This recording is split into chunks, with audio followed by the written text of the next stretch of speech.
Hey Ghee fam, welcome back to Spill the Ghee where we serve the hottest tea. Let's talk about Kiara Advani and Tara Sutaria और उनकी film choices जिसकी वजह से वो अभी तक इंडस्ट्री में खुद को स्टैब्लिश नहीं कर पाई हैं। कियारा ने 2014 में डेब्यूट किया था, मतलब इंडस्ट्री में आए हुए 10 साल के अराउंड हो चुके हैं। इतनी लॉन्ग जर्नी के बाद यूजुअली एक एक्टर के पास एक स्ट्रॉन्ग पोर्टफोलियो होता है जिसमें कुछ कमर्शियली सक्सेसफुल फिल्म्स होती हैं और कुछ क्रिटिकली एक्लेम्ड परफॉर्मेंसेस होती हैं। बट अगर मैं आपसे पूछूं कि कियारा की कौन सी फिल्म में उसका स्ट्रॉन्ग इम्पैक्टफुल रोल था तो मोस्ट ऑफ यू सिर्फ एक ही नाम लोगे, शेरशाह। क्योंकि शेरशाह को साइड में रखते तो कियारा की ऑलमोस्ट सारी फिल्म्स एक ही जोन में आती है। Romantic family drama, safe roles, lead role मिलता है बट फील नहीं होता कि वो एक्चुअली लीड है। एग्जाम्पल लेते हैं कबीर सिंह का।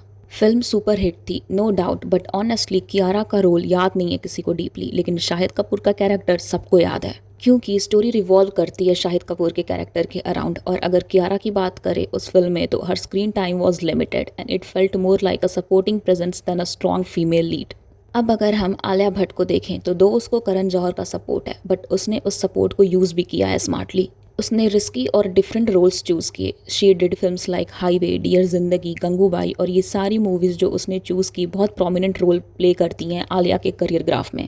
अग्रीड कि उसको करण जौहर का सपोर्ट है और भी डायरेक्टर्स हैं जो उसको सपोर्ट करते हैं, लेकिन आलिया ने भी सिर्फ प्रिटी हीरोइन बन के काम नहीं किया इंडस्ट्री में। शी बिकेम द स्टोरी, इसलिए आज उसकी पोजीशन इंडस्ट्री में इतनी स्ट्रांग है। अब अगर तारा सुतारिया की बात करें तो her case is even more confusing. Tara को लॉन्च किया गया था अनन्या पांडे के साथ in student of the year 2।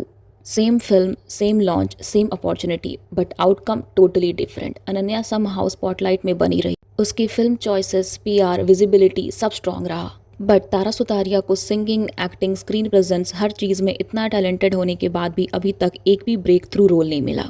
उसकी फर्स्ट फिल्म में भी उसका रोल इतना इम्पैक्टफुल नहीं था। इनफैक्ट लोगों को अनन्या ज़्यादा याद रही उस फिल्म से। अनन्या ने कंसिस्टेंट विजिबिलिटी मेंटेन की, चाहे वो फिल्म्स हो, कोलैबोरेशंस हो या पीआर स्ट्रैटेजी हो। उसको ऐसे रोल्स मिलते रहे जहां वो नोटिसेबल रही। लेकिन तारा के केस में एक मेजर इशू रहा lack of strong scripts and defined roles.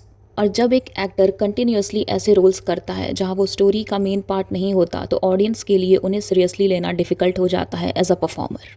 और अभी की बात करें तो both Kiara Advani and Tara Sutaria are going to be seen in the upcoming film Toxic alongside Yash. इस फिल्म में सिर्फ एक एक्ट्रेस नहीं है, मल्टीपल स्ट्रॉन्ग एक्ट्रेसेस हैं। हुमा कुरैशी, नयनतारा और भी हैं। मतलब क्लियरली फोकस होगा यश पे। तो इस मूवी में भी कियारा और तारा का कोई प्रोमिनेंट रोल देखने को नहीं मिलेगा क्योंकि मूवी यश के कैरेक्टर के अराउंड रिवॉल्व करेगी। एंड अगेन इन दोनों ने ये मूवी चूज़ की होगी एज अ लीड रोल, लेकिन इस मूवी में भी साइड रोल जैसा ही कुछ देखने को मिलेगा। कियारा और तारा दोनों के ही केस में इशू टैलेंट का नहीं है, इशू है चॉइसेस का। बॉलीवुड में लॉन्ग टर्म सक्सेस सिर्फ पॉपुलैरिटी या स्क्रीन प्रेजेंस से नहीं आता, वो आता है कंसिस्टेंट स्ट्रैटेजिक चॉइसेस से। एक्टर्स जो अपने कंफर्ट जोन से बाहर निकलते हैं, चैलेंजिंग रोल्स चूज करते हैं और अपनी इमेज को री इन्वेंट करते रहते हैं, वही इवेंचुअली स्ट्रॉन्ग पोजीशन अचीव करते हैं। अगर आपको बॉलीवुड में सर्वाइव करना है तो you need strong scripts, bold decisions और रिस्क टेकिंग एटीट्यूड। कियारा और तारा के केस में प्रॉब्लम ये नहीं है कि उनके पास अपॉर्चुनिटीज़ नहीं है, प्रॉब्लम ये लगता है कि उन्होंने अभी तक ऐसे रोल्स चूज़ ही नहीं किए जो उनकी फुल पोटेंशियल को शोकेस करे। सो या that was it for this video. और अगर आपको ये वीडियो अच्छी लगी हो तो hit like, share and subscribe and comment what you think and I will see you in the next bill.